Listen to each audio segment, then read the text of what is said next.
Welcome friends. Today we will be discussing finite element method applied to beams and Hermite shape functions used in the analysis of beams. So beams are slender members that are used for supporting transverse loads. That is, they are transversely loaded members. That is, loads are perpendicular to their longitudinal axis. Whereas in bars, the load is acting axially, that is along the longitudinal or parallel to the longitudinal axis. Those are called bars. And if the load is acting perpendicular to the longitudinal axis, they are called beams. According to the type of supports they have, the beams can be classified as cantilever beams. In cantilever beam, one end of the beam is completely fixed and other end is free to deflect. Whereas in simply supported beam, both the ends of the beam are kept on the two supports. In overhanging beam, it is a simply supported beam with some extended overhang outside the supports. Whereas in continuous beams, it is a beam with more than two supports. That is called as a continuous beam. Fixed beam means both ends of the beams are fixed together, whereas a cantilever simply supported beam is one end of the beam is fixed, other end of the beam is simply supported. For the analysis of beams, we recall from elementary beam theory that for small deflections, these relations will hold good. That is, you can see that this is the shear stress distribution in the beam and this is the cross section of the beam where we are taking a small elemental area. This is the neutral axis of the beam. Then the normal stress in the beam is given by sigma is equal to m by I into V, where m is the bending moment at the section of the beam and I is the moment of inertia of the section about neutral axis, that is area moment of inertia of the section of the beam about neutral axis, and V is the deflection of the centroidal axis at section XX. Then strain epsilon is given by epsilon is equal to sigma by E, where E is the Young's modulus of material of the beam, and the bending moment differential equation, governing differential equation for beam or the bending moment equation is given by d square V by dx square is equal to m by EI, where V is the deflection of the beam.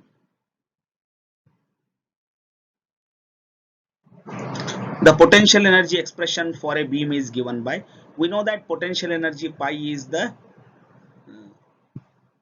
sum of strain energy and work potential. Hence potential energy pi is equal to, this is the expression for strain energy for a beam, that is half 0 to L EI d square V by dx square bracket square dx. Then these are the work potentials. This is work potential due to UDL of P naught, and this is the work potential due to the point load PM at the point M, and Vm is the deflection at point M, and this is the work potential due to moment or couple acting on the beam, where Mk is the moment or couple acting on the beam and Vk dash is dV by dx, that is slope at point K.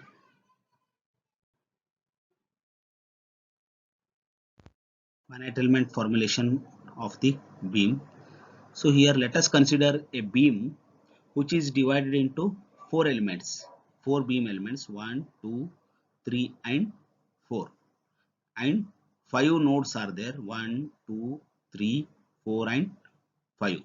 Here you can observe that at each node there are 2 degrees of freedom. One is the vertical displacement or the deflection of the beam, and another one is the slope or rotation of the beam. Okay. For example, in general, for a ith node, q of 2i minus 1 is the vertical deflection or transverse displacement, and q of 2i is the slope or rotation, that is dv by dx. So this is v and this is dv by dx. Let us consider a single beam element.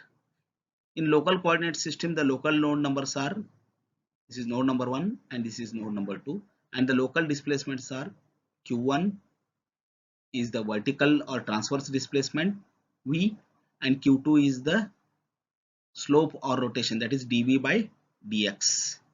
Similarly, q3 is the vertical displacement at node 2 and q4 is the slope at node 2, that is dv by dx at node 2, that is v2 dash you can call. Okay. Then for this beam the total degrees of freedom are q1 q2 up to q10. Hence the vector q, that is the nodal displacement vector q, is equal to q1 q2 up to q10 transpose, that is it is a column vector. Then for a local element, that is for a single element, the local degrees of freedom are q1 q2 q3 and q4. Hence the nodal displacement, local displacement vector q will be q1 q2 q3 q4 transpose.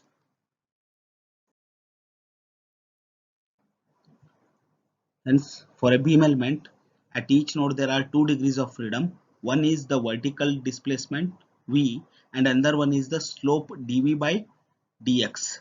Hence we cannot use the ordinary Lagrange shape function for which we have used for bar to the beam elements.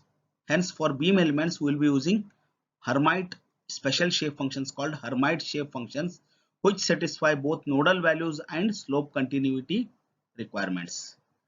Hence the shape function for interpolating v on the element are defined in terms of z, that is natural coordinates, on -1 to +1 is as shown in figure below. Here h1 corresponds to the nodal displacement, that is v1, v on node 1. Hence h1 is equal to 1 at node 1, that is when g is equal to -1, and h1 is equal to 0 at node 2, that is g is equal to +1. Then h2 corresponds to slope at node 1. Hence h2 is 1 at node 1 and h2 is 0 at node 2. Similarly, h3 is corresponding to the vertical deflection. The h3 Hermite shape function h3 corresponds to the vertical deflection at node 2. Hence h3 is equal to 1 at node 2 and 0 at node 1. Similarly, h4 is the slope at node 2. Hence h4 is equal to 1 at node 2 and h4 equal to 0 at node 1. Okay. And the sign conventions here we are following is, in the upward direction the v is positive in the upward direction, and the slope dv by dx or the theta rotation will be positive in the anti-clockwise direction. For example, here this is the anti-clockwise direction and here also this is anti-clockwise direction. Means anti-clockwise direction of theta is or slope is positive, and vertical deflection, that is upward deflection, is positive. These are the two sign conventions we will be using now. And each Hermite shape functions are of cubic order represented by, hence we can write down a cubic polynomial for the shape function in general, that is hi is equal to ai plus bi of zeta plus ci into g square plus di into g cube for I is equal to 1 2 3 4. So these are the conditions from the previous figure, that is at node 1, that is when g is equal to -1, h1 is equal to 1 and h1 dash, that is slope, is 0, h2, that is deflection, is 0, and h2 dash, the slope is equal to 1, and h3 is 0, h3 dash is 0, h4 is 0, h4 dash is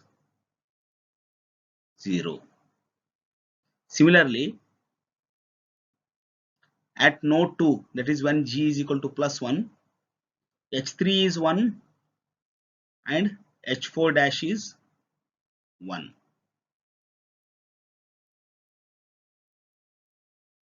Hence, putting these conditions in the above equation 4, we will be getting all the 4 Hermite shape functions. Hence, first let us, to find h1, let us consider that I is equal to 1. Then h1 is equal to a1 plus b1 into z plus c1 into g square plus d1 into z cube. Let us call this as equation capital A. Then h1 dash is equal to, that is dh1 by dz, which is b1 plus 2c1 into g plus 3d1 into g square. Let me call this as equation B. Now, by putting the conditions from the above table, that is at node 1, that is when g is equal to minus 1, h1 is 1 and h1 dash is 0. Hence, at node 1, that is when g is equal to minus 1, h1 is 1 and h1 dash is 0. Hence, putting these conditions in the above equation capital A and capital B, we will be getting these two equations A and B. And at node 2, that is when g is equal to plus 1, h1 is 0 and h1 dash is 0. Both are 0. Hence, again, putting h1 z is equal to plus 1 and h1 equal to 0 in equation A and g is equal to plus 1 and h1 dash equal to 0 in equation B, we will be getting these equations C and D. So there are 4 equations and 4 unknowns, that is A1, B1, C1, D1. Hence they can be easily solved by using the simultaneous equations method, and the coefficients A1, B1, C1, D1 can be obtained. We'll get A1 is equal to 1 by 2 into 1 by 2, B1 is equal to minus 3 by 4, C1 is equal to 0 and D1 is equal to 1 by 4. Now substituting these values in H1, that is equation capital A, we get H1 is equal to 1 by 4 into bracket 2 minus 3 zeta plus zeta cube. If we split this bracket, we'll get 1 by 4 into bracket 1 minus zeta bracket square into 2 plus zeta.